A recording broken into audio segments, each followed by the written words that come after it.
अब क्या करना है? अब अगर तो आप लॉन्ग हैं इस मार्केट में तो आपको स्टॉप लॉस इस ट्रेड से बाहर निकालेगा। अगर आप लॉन्ग नहीं हैं तब भी मेरा ये मानना है कि रिस्क रिवॉर्ड अभी भी लॉन्ग के फेवर में है। पिछले दिन के लो जब तक बच रहे हैं तब तक हर डिप पर बाय करने की कोशिश करें। किसी दिन लगेगा वो स्टॉप लॉस, बैड लक, लेकिन जब तक वो ना लगे एक लॉजिकल टारगेट्स की तरफ जो मैं अभी कुछ देर में डिस्कस करूंगा वो बढ़ सकता है। आज के लिए आपका स्टॉप लॉस हो जाएगा 24,280 का। ओके, ये है बाजार की स्थिति। अच्छा, इसी हफ्ते की शुरुआत में एक बढ़िया इमेज के साथ बातचीत करी थी, जब पिछले हफ्ते कई बार 24,350 के इर्द गिर्द आके मामला हमेशा पस्त पड़ रहा था। तब वो इमेज थी बढ़िया सी, दीवार टूटती क्यों नहीं। भाई साहब, वो इवेंचुअली बार बार मार्केट टूट ही गई। परसिस्टेंस और परसिवेरेंस रहे तो सब होता है। कल चर्चा क्या हुई थी? शुरुआती 15 मिनट 30 मिनट जरा ऑब्जर्व करिएगा। डायरेक्शनली बाजार आपको क्यूज दे देगा, उसके बाद तेजी का मन बना।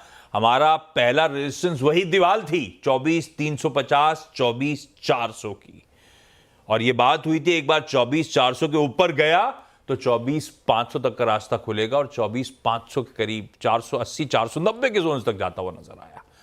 तो बढ़िया वो सुबह की चर्चा, और पिछले 3 दिनों से लगातार यही बातचीत हो रही थी, और हर दिन बाजार ने मौके दिए, जो अभी चर्चा में भी आया था, और हमने उस बाजार में इंट्राडे रिकवरी को बढ़िया बनाया, इंक्लूडिंग कल को।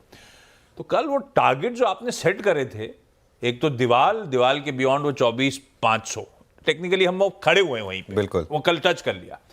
अब जब इस तरह का मूड माहौल बन रहा है, समीकरण बैठ रहे हैं, थर्ड स्ट्रेट डे भारतीय बाजार तेजी दिखाता हुआ नजर आ रहा है, तो अब क्या समीकरण बैठते हैं? निफ्टी के टारगेट्स अब लेके क्या रखा जाए? बिल्कुल। और देखिए आशीष, मैं एक चीज बताऊं, अभी भी लोग ले नहीं पाए हैं ये मार्केट में। हाँ, अभी तो हम सिर्फ अपने लॉसेस को रिकूप अभी तो लोग अपने, जैसे कहते हैं ना, बिल्कुल वो लॉसेस रिकूप कर रहे हैं, जैसे कहते हैं लिकिंग योर वुंड्स। अभी तो वो हो रहा है। अभी तो शेयर अपने घाव भर रहा है। अभी तो उसने अटैक करना शुरू नहीं किया। अभी तो ये इस तरीके का मामला है। अच्छा, एक चार्ट दिखाया था मैंने आपको 3 दिन पहले। मैंने कहा था इस चार्ट को देखिए, और इस चार्ट में एक स्टोरी छुपी है। ये बात हमने बार बार की थी कि 200 डे मूविंग एवरेज के जस्ट नीचे गया, काफ़ी वीक हैंड्स को निकाला, सबके स्टॉप लॉस ट्रिगर करे, फॉलिंग 20 डेमा को नेगेट किया, 20 डेमा का को वापस इंक्लाइन पर लाया, उसके ऊपर आया, और एक सिंपल स्ट्रैटेजी हो गई थी कि 20 डेमा के स्टॉप के साथ अब मार्केट यहाँ पर आप लॉन्ग बना रह सकता है। अब देखिए आप कहाँ तक जा सकता है ना, उसमें इस चार्ट में जो ब्लू लाइन है ना, वो ब्लू लाइन का पीक देखिए आप, जो 20 डेमा के बाद पहली बार नीचे आया था, वहाँ तक जाने की जगह है। अब मैं हमेशा ना जब भी इन चीज़ों को एनालाइज करता हूँ, क्लोज टू क्लोज करता हूँ इंट्राडे में, क्योंकि मार्केट कई बार बहुत ज़्यादा अप या डाउन हो जाता है। तो इसके लिए क्लोजिंग टू क्लोजिंग बेसिस पर मैं निफ्टी के लेवल्स की बात करता हूँ। क्लोजिंग टू क्लोजिंग बेसिस पर मार्केट में कितनी करेक्शन आई? जो हाईएस्ट पॉइंट था क्लोजिंग के हिसाब से, जो लोवेस्ट पॉइंट था उसमें 2,866 पॉइंट, रफली हम 3,000 पॉइंट गिरे थे निफ्टी पर हाई से। ठीक है, 26,216 से 23,350 ये करेक्शन हुई थी निफ्टी में। अब रिकवरी कितनी हो गई क्लोजिंग बेसिस पर? और मैं एग्जैक्ट पॉइंट ले रहा हूँ, क्लोजिंग बेसिस पॉइंट पर अब 1107 पॉइंट की रिकवरी हो चुकी है। कोई भी बड़ी फॉल आती है ना, उसमें 3 रेजिस्टेंस आती हैं, पहले करीब 33% पर, फिर करीब 50% पर, फिर करीब 62% रिट्रेसमेंट पर।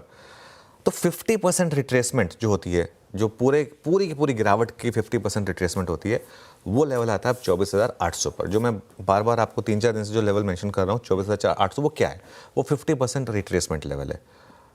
यहाँ तक लोगों का ये मानना होता है कि यहाँ तक का जो भी मूव है वो अभी भी काउंटर ट्रेंड मूव है। इसके लिए मैं कह रहा हूँ कि बहुत लोग अभी भी इस रैली में बिलीव नहीं कर रहे हैं, और बहुत लोगों को लगता है कि ये फेक रैली है, ये गिरेगी।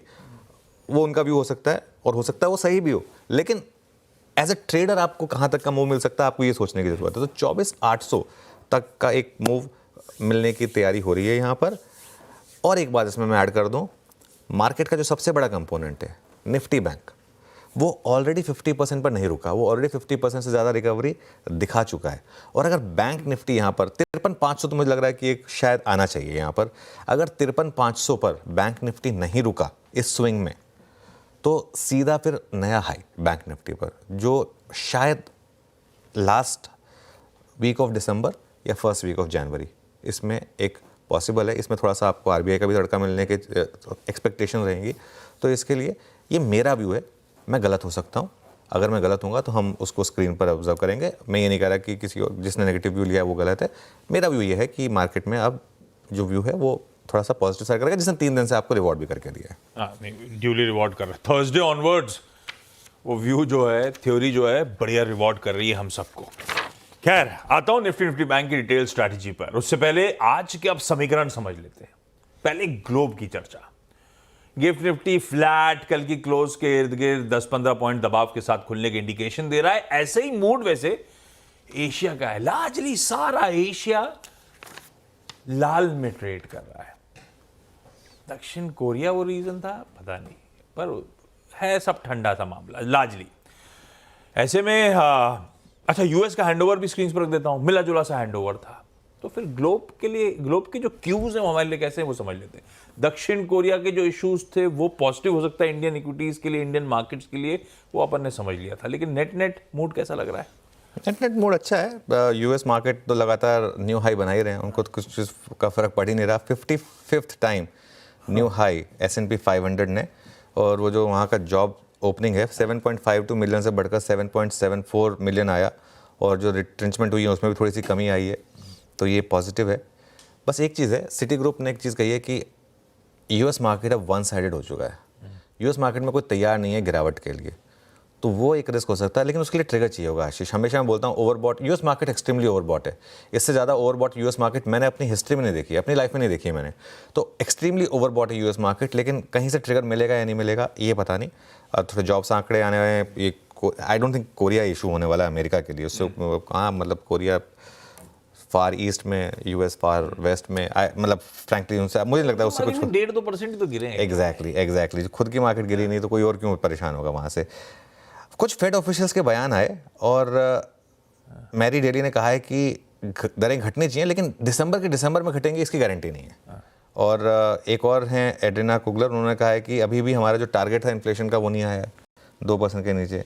लेकिन जो उनका मार्केट वॉच टूल है CME का, वो कह रहा है कि 25 बेसिस पॉइंट की रेट कट की प्रोबेबिलिटी 71% है। ये सब हॉर्मज ने जो हमको डेटा प्रोवाइड किया उसको रेफर कर रहा हूँ मैं। क्रूड बढ़ा, क्रूड में अच्छा खासा उछाल आया, और ओपेक प्लस की बैठक से पहले थोड़ा सा एक उछाल आया, और बहुत लोगों का मानना है कि शायद 80 तक जा सकता है क्रूड। मेरा मानना यह है कि क्रूड में ना ये टेक्टोनिक शिफ्ट है। जिस तरीके से लोग EVs में, अदर एनर्जीज में सब में जा रहे हैं। मैं रिसेंटली पढ़ा था नॉर्वे पहली कंट्री बन गई देश की जिसने फुल ट्रांजिशन कर लिया EV पे। अब वहाँ पे कोई भी नई गाड़ी ट्रेडिशनल इंजन की नहीं है। तो ऐसे धीरे धीरे ये जो गिरावट आ रही है क्रूड में, ये वो स्ट्रक्चरल गिरावट है। तो उस वजह से आज जेरेमी पावेल साहब का भाषण है, यूएस के फैक्ट्री ऑर्डर्स आएंगे, फेड का इकोनॉमिक रिव्यू होगा, तो आज भी डेटा पॉइंट्स काफ़ी आने हैं। डेटा पॉइंट्स काफ़ी हैं, हैंडओवर रिलेटेड कोई इशू है नहीं। यूएस के बाजार नए रिकॉर्ड उच्चतम से चढ़ रहे हैं, हायर लेवल्स पे कंसोलिडेट कर रहे हैं, ऐसा कह लीजिए आप। दूसरी इंपॉर्टेंट चीज़ है हमारा खुद का सेटअप। कल तीसरा दिन तेजी का था, बढ़िया स्क्रीन्स पे ट्रेंडिंग डे जैसा था। शुरुआत में लड़खड़ा रहे थे ऐसा लग रहा है, उसके बाद फिर तेजी तूल पकड़ी। ऐसा पिछले 3 दिन यही हो रहा है भारतीय बाजारों में।